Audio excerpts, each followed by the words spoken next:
Shri Shivaji Patil news स्पर्धा recording studio Gokak.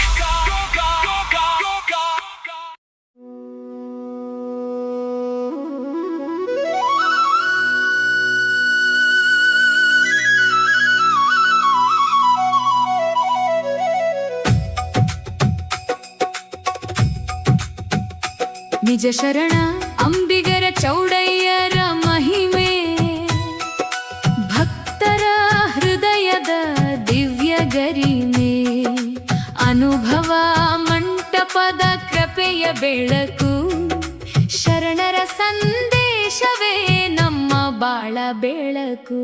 Brahmashri Basavaraj ಕಪರಟ್ಟಿ ಸ್ವಾಮಿಗಳಿಂದ ಒಂದು ತಿಂಗಳ ನಿರಂತರ ಪ್ರವಚನಾಮೃತದಿಂದ ಚೌಡಯ್ಯರ ತತ್ವದ ಜ್ಯೋತಿ ಬೆಳಗುವುದು, ಭಕ್ತರ ಜೀವನದಲ್ಲಿ ಹೊಸ ಚೈತನ್ಯ ಮೂಡುವುದು. ಬನ್ನಿರಿ ಭಕ್ತರೇ, ಕೇಳಿರಿ ಸಂದೇಶ, ಶರಣರ ಮಾರ್ಗವೇ ನಮ್ಮ ಜೀವನದ ವಿಶೇಷ. ಅಂಬಿಗರ ಚೌಡಯ್ಯರ ಕೃಪೆ ಸದಾ ಇರಲಿ, ಗುರುಗಳ ಪ್ರವಚನದಿಂದ ಜ್ಞಾನ ಜ್ಯೋತಿ ಬೆಳಗಲಿ.